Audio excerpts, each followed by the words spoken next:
Nobby. Nobody wakes up at 126 overnight. No one goes to bed with normal numbers and suddenly wakes up in the diabetic range without a story behind it. When fasting glucose reaches 126, it feels sudden. It feels shocking.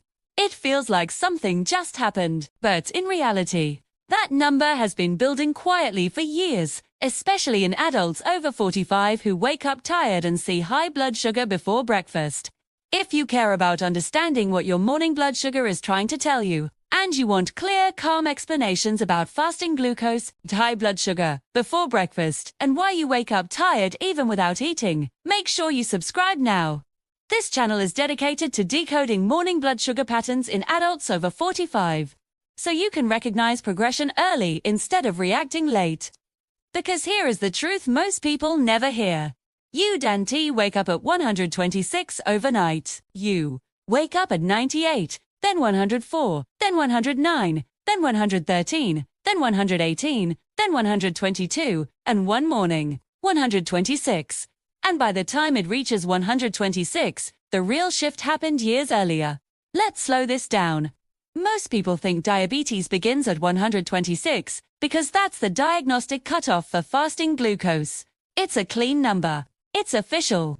It feels like a line in the sand, but biology doesn't work in lines. It works in trends. Morning blood sugar is not a switch. It's a trajectory. And the most dangerous part of that trajectory is not 1 to 6, it's the middle.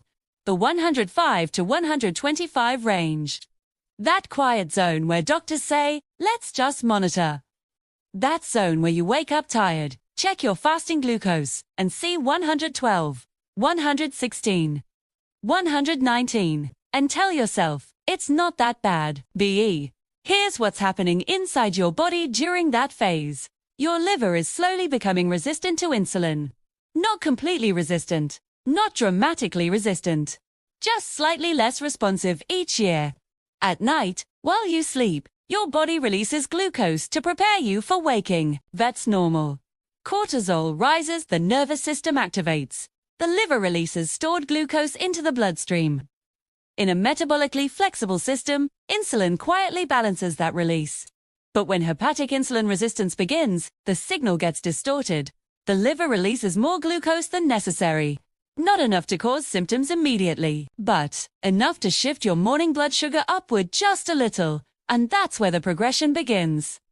You wake up tired, you feel foggy, you need coffee immediately, you see high blood sugar before breakfast, but your A1C still looks normal, so nothing feels urgent. This is the silent progression phase. Let's walk through the numbers. Stage 1.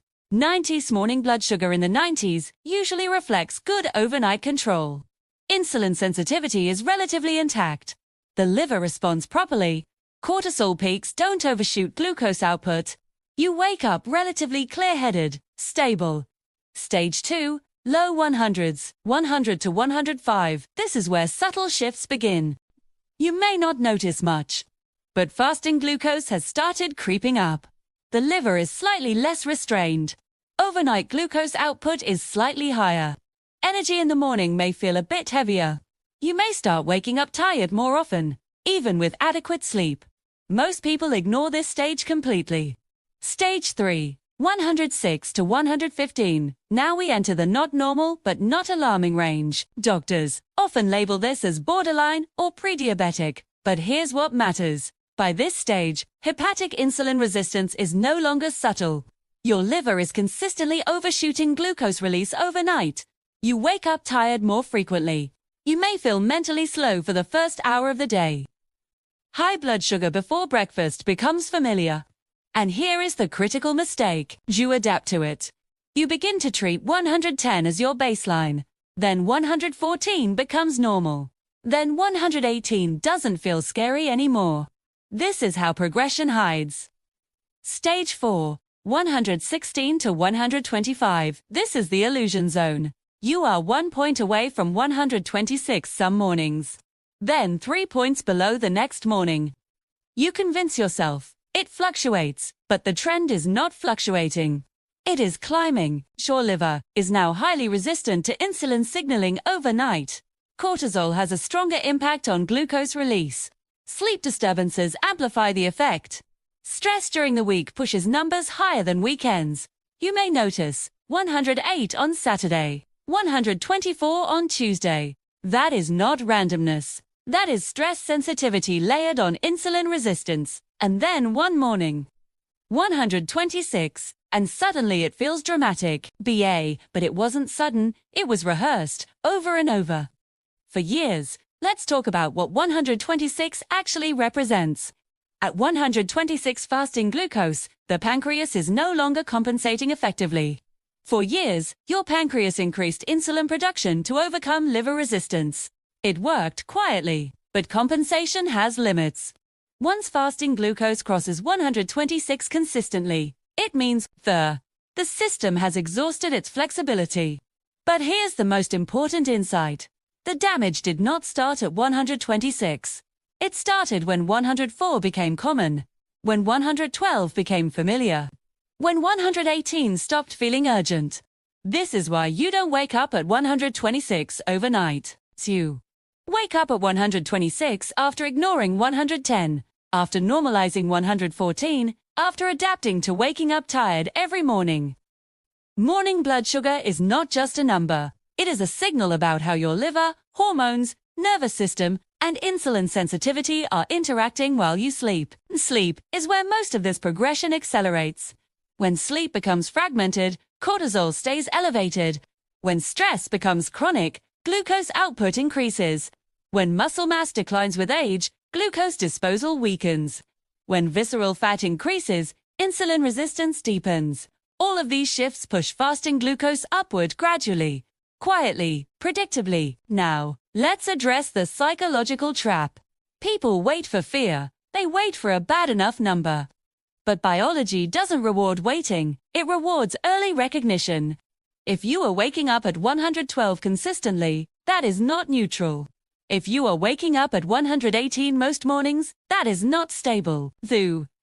If you are waking up tired with high blood sugar before breakfast, your system is already compensating harder than it should, and compensation is exhausting. This is why so many adults over 45 feel like their mornings changed before their labs did. You wake up tired, you feel heavier in the morning, you rely on caffeine, you feel clearer in the afternoon. That pattern is not random aging. It often reflects morning blood sugar dysregulation. Now, here is the empowering part. Progression can slow, but only if you stop treating 110 to 125 as harmless. You don't need panic. You need awareness. You need to understand that morning blood sugar is decided while you sleep.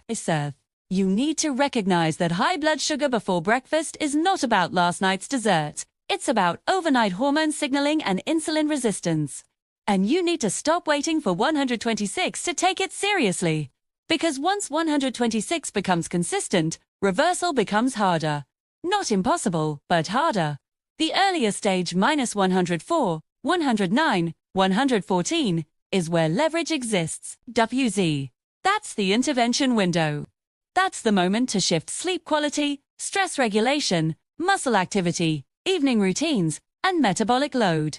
And most importantly, that's the moment to stop ignoring the pattern. If this video helped you see your morning blood sugar differently, if you recognize yourself in the 105 to 125 range, subscribe now. This channel exists to break down fasting glucose patterns, explain why you wake up tired,